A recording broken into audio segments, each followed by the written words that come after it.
I was just talking to the boss man, Allen. Steph Curry did not shoot well. There's no doubt. Mm-hmm. We could disagree on a shot selection at the end of the game. But it's hard for me today to come at Steph Curry with that performance, with the effort you saw, with the will to win that we saw from him last night. Yeah. It's tough for me to come down his road when I saw the passes, when I saw the finishes, when I saw the rebounding. Steph Curry played like a man possessed. He was putting on the show in Hollywood. So I look at the 12 or 30 and 3 or 14. I said he can't be perfect, right? Right. He misses some big shots, but damn, I can't come down this road today. No, and if he hit those shots, I mean, we're talking about a legendary performance. To do what he did, the behind the back, everything he did all game, if he did hit a couple more shots and the Warriors do get the victory, we're talking about this the same way we're talking about Game 4 in Boston. Unfortunately, he wasn't able to do it, and I do think part of that was towards the end when they started hunting him on defense, right. And he was trying to hang around, and he's just saying, please, somebody help me. And we call Steph Curry the chef. Right, Bonte? Right. The problem is the Warriors don't even have any line cooks. They have nobody else to do anything in that dang kitchen other than Steph. But they all get eliminated in Hill's kitchen or something? They don't get nothing from Gordon Ramsay or anybody. Meanwhile, you got the Lakers who they just have multiple bucket getters, man, to just give their stars a break. And Steph isn't getting a break from the other supposed stars on the team. Yep. Klay Thompson did not play well. He hasn't played well in 3 to 4 games. In 3 to 4 games, the Warriors have lost. Mm-hmm. Draymond Green, he was okay. He was all right. 5 turnovers, though, including the one at the end of the game, and Schroeder smiling all in his face. 5 turnovers. Can't have that. They're trolling. I mean, they're trolling hard. And you think they're going to troll? Boy, I don't even want to think like that. I don't even know where I was going, Al. I don't even want to think like that. Jordan Poole, nothing. 0 for 4, 0 for 2. He's one of your main cogs. He only played 10 minutes and 24 seconds. And hell, I made him in 10 minutes and 24 seconds too much with the way he played yesterday. Yeah. JK's not getting off the bench. And so we are a loss away as Warrior fans. We are 1 loss away from heading into one of the most, I don't know if I want to say exciting, uneasy off seasons we've seen with the Golden State Warriors since Joe Lacob took over the team. Oh, boy. We're 1 loss away from an off season full of questions. Who stays? Who goes? Who coaches? Who runs the front office? There are so many questions. We could all be heading into chasing it tomorrow night, Allen, thinking, man, this may be it for the core. This may be it for Bob Myers. This may be it for Steve Kerr. I'm not ready to talk offseason yet, Allen, but we're 1 loss away from heading into one of the most dynamic and explosive off seasons we've seen in the Bay Area in recent memory. The legacy and the dynasty is in the hands of Steph Curry, Klay Thompson, Andrew Wiggins, Draymond Green, and a Corgi, Bonte. You seen that Corgi? The Corgi has the Warriors winning 3 straight. That's where we're at. That's all we have. That's all we have. We got to ride with the Corgi. We got a Corgi. Should we go reshare the video right now? Should we reshare it every day? So we got. Well. Damn. What if the Corgi's wrong? The Corgi was wrong during the college football playoff. The Corgi had TCU. Oh, yeah. Nobody's talking about also that. had Cavs in the first round against the Knicks. Nobody want to talk about that, man. Corgi's got the first 4 games right in this series. That's all we got. A Corgi. That's all we got is the Corgi. Damn. That's all we got. That's all we got. It's a dog-eat-dog world. Oh, come on. Curry gets James. Ball to Thompson. Thompson forced up a 3. No good. Not a good shot. Rebound Schroeder.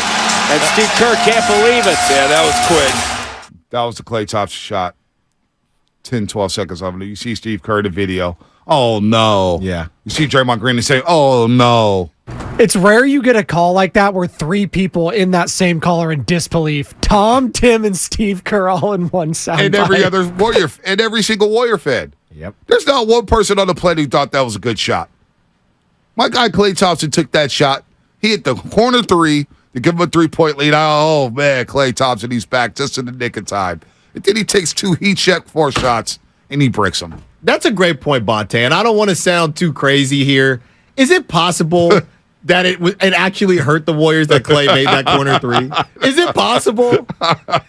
He doesn't make the three. The Warriors get it stopped. They go back to PNR. Right. They go back to Clay twice. Late in the shot clock, he misses one. He takes a deep one from the logo. Yeah, we're going to have to move on at some point. You're right, Walter. At some point, we're going to have to move on. But we're not ready to move on. Because this team is good enough to win a championship. They are. But honestly, if we step back, it's remarkable that they've gotten to the point, considering everything that's going on with this team. Yeah. It's been a mess. It's been an absolute mess. And again, to me, it came down to this. One team looks connected. The LA Lakers. You got to give them credit. They've been a better team in the series. Anthony Davis is playing it like a grown-ass man. Mm-hmm. He wasn't every other AD last night. He finished with 23 points and 15 rebounds. All right, he slowed down a little in the second half offensively, but defensively, he was just as good and had the key stops against Steph Curry. One-on-one, offensive juggernaut against a guy who's capable of winning a DPOY.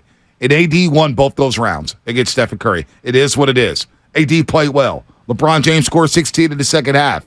Figured out a way to impact the basketball game. Lonnie Walker, everybody, went to the fourth quarter without attempting a field goal. Goes 6 for 9 in the fourth quarter alone, scores 15. Scores 15. And they got to have a game. The Warriors score 17 in the final frame because they can't figure out offense. They get out rebounded 10-4. They can't make a three. I mean, it's just everything collapsed. So you got one team that hasn't been connected all year and the Golden State Warriors. Mm-hmm. Can't figure out a way to win one at the end. You got the LA Lakers, and you see them all. Darvin Ham's pulling on the right street. Okay, D'Lo doesn't have it today. Let me go to Lonnie Walker. D'Lo doesn't have it early on. Let me go to Dennis Schroeder. Austin Reeves doesn't have it early on. Okay, I'm going to go somewhere else. Oh, Rui Hachimura, let's play him a little more. Oh, wait, Rui doesn't have it.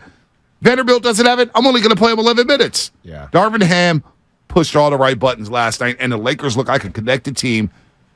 And let's face it, they look like a title team. They look like they're gunning for something here. Oh, they do. And we did the same thing. Somebody said, when we talked to Slater earlier, he even said, if the Warriors almost tricked off that game, if Harrison Barnes makes that three, and just like you said, it's surprising that the Warriors even got this far. They're not here, no. I don't think, if Harrison Barnes makes that three. So you have that going on. And then this is the same issue that we talked about during the finals, right? And they found a way to figure it out.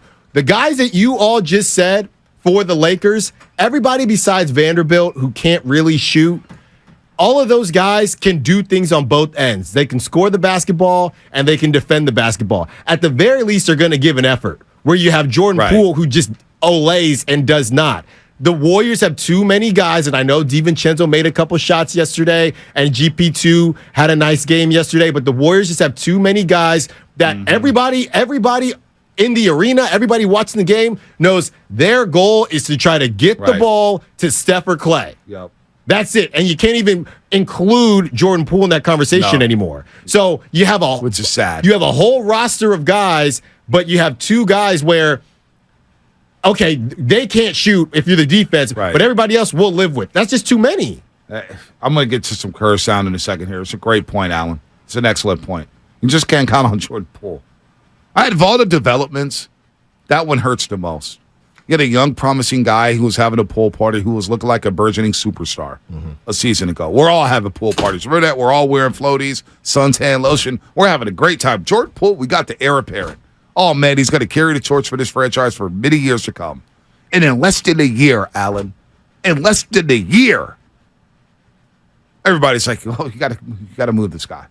You can't play him. See if it's too bad. He's indecisive. He's smoking layups. He can't hit a three. I feel so bad for the kid. I honestly feel so bad for him. He looks like a shell of himself right now, and I don't know if you can get him back. He may be mentally cooked in this series. Maybe. We're going to find out a lot Game 5 Wednesday night. Yeah. We'll find out a lot about this team, how much heart they collectively have here. Let's go to the lines here before we get to some sound. Let's go to Nick in Berkeley, then we'll get to Romel and the ATL. Nick, what's happening? You're on the roast. Hey, Bonte, coming off the ledge, man, let me tell you, I'm going to start at the top. First of all, referees, man, call the game easy, man. That's all we ask. You know what I'm saying? And that Black Diddy said Bob Lincoln need to come down and get in the locker room and put his foot up. Everybody, you know what? And Curry, you need to coach him a little bit better and start breaking some clipboards because you ain't done that all year. I don't know what's wrong with you. So keep making changes. Stop second-guessing yourself. Draymond, close your mouth. You know what I'm saying? Curry, you doing it. You know what I mean? Wiggins is doing it. Clay, I hope Buster takes the chunk out of you when he comes home and rips up the couch, because I don't know how you're shooting, man. If you need self-confidence, hey, bro, you put a 54 in a double overtime win against Atlanta. What are you doing? And Poole played great that night, and so did Enzo the Baker, Vincenzo. And, man, look, I'm telling you, man, it's just like when we was up 3-1 and we blew it to LeBron. We about to come back and do this. The Warriors need to stop sulking. All morning long, I've been hearing the same theme about, the preseason and all this and that. It all boils down. Are you sulking? Are you crying? You guys need a little bib? You guys need a little baba, a little sippy cup? You're professional athletes, man. Snap out of it. Stop your whining. When you get your chance, man, go off. And if you're not doing it, go off and practice. You know what I'm saying? Stop pointing the finger at everybody and this and that. It is not Steve Kerr's job to get on the radio and blast players, because it's all about the we. As a coach, real coaches take the blame for the losses, and all praise goes to the players and the assistant coaches when you win. That's how real coaches coach. And I'm telling you right now, the Warriors are about to come back. Everybody in the Bay knows that the Warriors have been playing right to the edge, and for some reason, we just keep giving it up. But, man, that goes down. Kerr got to bust a couple moves and become a little bit unconventional. But it's on the players to play. Wherever they're soaking or whatever they're thinking, man, get out of your doldrums. You're professional athletes, man. Let me tell you something. There's a little girl down in the rec league, man. She's out there with one hand playing softball, bro, and having fun with one hand. You know what I'm saying? Y'all professional athletes, man. Stop your sulking and play right and be men and man up. That's all I got to say, man. All right, Nick and Berkeley, you said a lot there. Yeah. Lots to unpack. Get a Godfather reference in there. Yeah, Called DiVincenzo Enzo the Baker. Let's go. I mean, wow. Wow. I mean, wow. The sulking does need to stop, and I don't think they're sulking. They're trying to bounce back. There's no sulking. Jordan Poole, when he got subbed out early. Well, that was the issue. That's the issue I do have. I didn't mind the opportunity comment, but is he lacking self-awareness? Bro, what did you think was going to happen? You got in, you turned the ball over expeditiously, you can't hit a shot. Why would Steve? We do not have time to let you get lathered up and warmed up. I don't even want to hear about opportunity, because he's gotten plenty of opportunity. Plenty. I don't want to hear about opportunity right now. He's a sixth man. You got to play better. You just have to play better. And like Anthony Davis, we know in the first 5 minutes of a basketball game if Anthony Davis is going to be good AD. Right? We know right away with AD. And you knew right away last night, okay, he came to play. Mm-hmm. AD's coming to cook. Kind of say the same thing about Jordan Poole. We know in the first 5 minutes, hell, sometimes the first 2 minutes, what kind of JP you're going to get. Mm-hmm. And you knew right away last night, you didn't get the good JP. You got a scoreless JP. You got a scoreless JP and a 3-point loss. Now, I feel bad for people who bet the Warriors plus 2.5. You imagine losing that game? Yeah. By a hook? That's not only rough. just a loss, but you lost by a hook. Right. There's some sick people out there right now. Sick. I'm sick right now. I can't believe they lost that damn game last night.